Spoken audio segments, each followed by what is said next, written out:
Adjetivo. Analizar la respuesta en régimen permanente en el circuito RLS, conectando en forma mixta utilizando las herramientas de análisis en serie y paralelo. Para lo anterior es necesario alcanzar los siguientes objetivos. 1. Confirmar el experimento y las herramientas analíticas del análisis de circuitos en serie y paralelo. 2. Verificar la relación existente entre la fuente de alimentación y los elementos pasivos. 3. Determinar el desfasamiento de ondas de los elementos pasivos respecto a la fuente de alimentación. Se realizará la medición de corriente eléctrica en el circuito y se comprobará de manera analítica. Material y equipo a utilizar. Un multímetro digital, unas resistencias de cerámica de 47 ohms, 220 ohms y 330 ohms a 10 watts. Un osciloscopio, puntas para osciloscopio, fuente regular de corriente alterna de 0 a 120 volts, un capacitor de 10 microfaradios, un inductor de 101.5 microhenries y caimanes y una clave. Circuito eléctrico mixto. El circuito eléctrico mixto consta de una combinación de los circuitos que ya conocemos, que son el circuito serie y el circuito paralelo. Al ser una combinación, se rigen bajo las mismas normas de cada uno de ellos, siendo de que si hay una parte que es en serie, su corriente va a ser la misma en esa parte, y la tensión va a ser la sumatoria de las tensiones que hay en los elementos. Y si se analiza aún la parte de paralelo, se puede saber que la tensión va a ser la misma en los elementos y la corriente va a ser la sumatoria de las corrientes que hay en los elementos.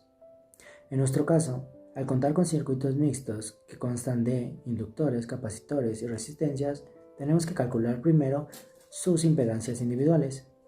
De esta manera, al tener las unidades en ohms, podemos realizar esta resolución de manera más sencilla, ya que podemos utilizar las mismas fórmulas que se conocen de serie y paralelo. También cabe decir que hay diferentes maneras de resolverlo, dependiendo de lo que guste saber o conocer, ya que se puede realizar por medio de leyes de Kirchhoff o divisor de corriente o divisor de tensión, entre otras formas. Dependiendo de lo que deseas analizar o la manera más sencilla que puedas ver, usarás unas u otras. Un circuito en serie es la configuración donde los bornes o terminales del dispositivo se conectan sucesivamente. Eso quiere decir que la terminal de salida de un dispositivo se conecta a la terminal de entrada del dispositivo siguiente. Esto ya pueden ser resistencias, fuentes, capacitores, switches, etc.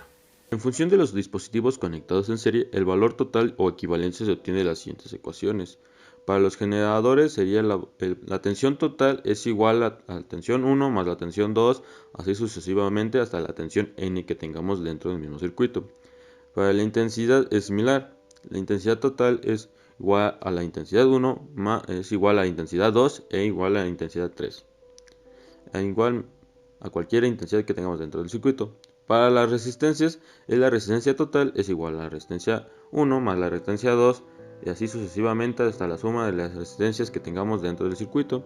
Y para los condensadores sería 1 sobre el condensador 1 más el condensador 2 y así sucesivamente. El circuito en paralelo es una conexión de dispositivos en las que los bornes o terminales de entrada de todos los dispositivos que están conectados coinciden entre sí, al igual que sus terminales de salida. Dos dispositivos conectados en un paralelo tendrán una entrada de común de alimentación, así como una salida común entre las dos.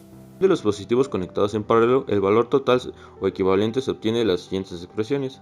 Para los generadores sería la tensión 1 es igual a la tensión 2 y esta es igual a la tensión n que se encuentra dentro del circuito. Para la intensidad total sería igual a la intensidad 1 más la intensidad 2 y así sucesivamente hasta la intensidad n que tengamos dentro.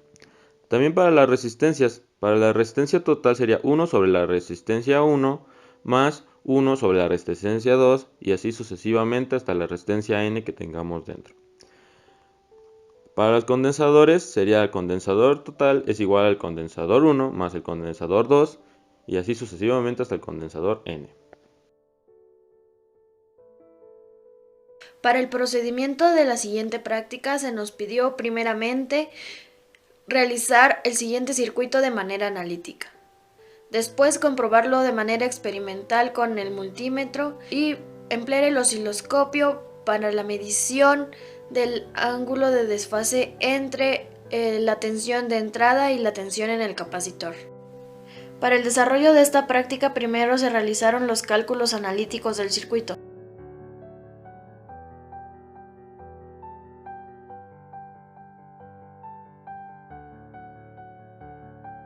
Posteriormente armamos de manera física para medir con el multímetro la tensión de entrada, la tensión en el capacitor y las corrientes solicitadas. Estos resultados se muestran a continuación en la tabla siguiente. Se comparan con los obtenidos de manera analítica. Para finalizar, medimos el ángulo de desfase entre la tensión de entrada y la tensión del capacitor existente en el circuito a través del osciloscopio, como se muestra en las imágenes siguientes. Los resultados se encuentran en la tabla que a continuación se presenta.